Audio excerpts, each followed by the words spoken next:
In this video, I want to share with you 15 most common resume mistakes that candidates make when applying for jobs. If you're new to my channel, I work as a finance manager at a top tech company with an MBA in finance and a CPA designation. I am hiring for a senior financial analyst position on my team now and receiving hundreds of resumes each week. I'm noticing some very common mistakes that candidates are making on their resumes, so I wanted to make this video to help you avoid these common mistakes. And without any further ado, let's go over the 15 mistakes one by one. Mistake number 1, grammar and spelling errors. This is the worst mistake that you can make on your resume. Having a spelling mistake poorly reflects on your attention to detail and professionalism. Potential managers will not be hiring you because they'll be concerned that you'll be making the same or worse mistakes in your job. So to avoid this mistake, make sure to carefully proofread each word and sentence on your resume before you submit it. Mistake number 2, unprofessional email address. If your current personal email address is something like partygirl123@gmail.com,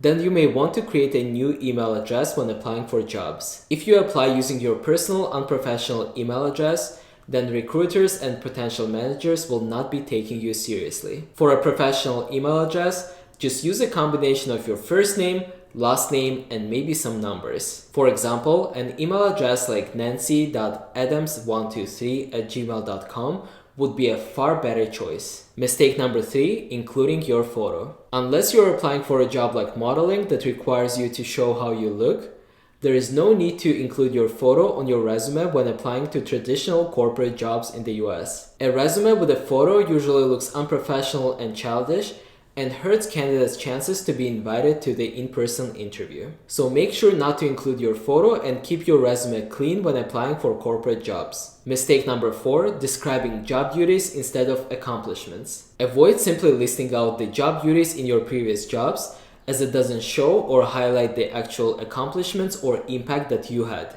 Instead, include your actual achievements and quantifiable results to demonstrate your value to potential employers. Mistake number 5, outdated contact information. I don't even know how candidates don't notice this mistake. There is no way for recruiters or hiring managers to reach you if you're including your old phone number or your old email address. So if you don't want to miss out on potential opportunities, make sure that your resume has your correct and up-to-date contact information. Mistake number 6, unprofessional resume file name. Remember that recruiters and hiring managers can see the name of the PDF file of your resume. So don't save your resume as something like lazysusan_resume.pdf. Instead, use a clear and professional file naming convention, something like firstname_lastname_resume.pdf. This will also make it way easier for hiring managers to find your resume in their folders if they want to go back to it. Mistake number 7, resume is too long. The ideal length for a resume is usually 1 page, especially for recent college graduates or those without decades of work experience. And for professionals with decades of extensive experience, 2 pages can be acceptable. A resume that's too long may come across poorly, and hiring managers will think that you lack organizational and prioritization skills. Remember that your main goal with a resume is to secure an interview. So it's important for you to make it easier for recruiters and hiring managers to quickly see your qualifications and background without having to go through pages of irrelevant information. Mistake number 8, using buzzwords. Using buzzwords like go-getter or team player can make your resume look generic and unoriginal. Instead, use real examples and accomplishments to demonstrate your value. For example, instead of saying I'm a proactive go-getter, you could write led a cross-functional team to increase sales by 15% in Q3. Mistake number 9, bad formatting. Poor formatting can make your resume difficult to understand and diminish its visual appeal. And if your job will require you to present some documents or reports to leadership, your hiring manager will assume that the formatting for those will also be bad. So make sure to have a consistent formatting throughout your resume, which includes the bullet points, the margins, font styles, and font sizes. Mistake number 10, including irrelevant personal information. Personal information like age, marital status, and hobbies is usually irrelevant, and it will distract recruiters and hiring managers from your qualifications. So don't include any irrelevant personal information and focus mostly on your professional skills and experiences for the role. Mistake number 11, not tailoring your resume for each role. Each company and each job is different, so using a generic resume to apply to all of them could be hurting your chances. And I know that it takes a lot of time to tailor your resume for each job, and you're not even guaranteed to get an interview. But in the current job market,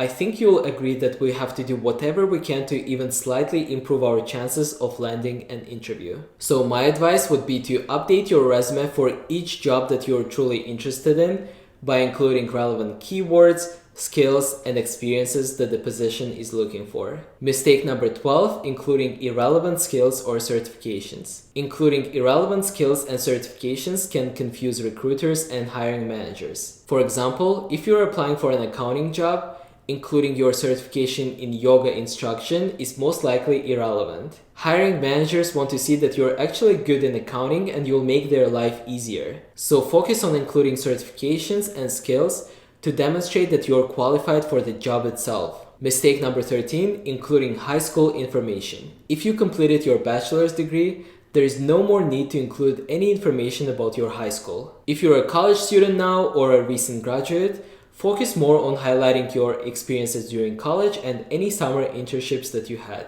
And if you're a college graduate with work experience, focus more on highlighting your accomplishment during your work after college. Mistake number 14, including an objective section. Including an objective section wastes a lot of space on your resume and adds little to no value. A lot of recruiters and hiring managers were trained not to take the objective section very seriously. Instead of the objective section and the valuable space that it takes on your resume, you can use that space to better highlight your professional accomplishments and achievements. And mistake number 15, including confidential information. Including confidential information either about yourself, like your social security number, or proprietary information about your previous employers, is a big no-no when applying for jobs. Make sure to exercise discretion and only include information that's appropriate to share with public. So these were 15 most common resume mistakes that I'm seeing from candidates now. Let me know in the comments if you've ever made any one of these mistakes. Thank you for watching this video and I'll see you in the next one.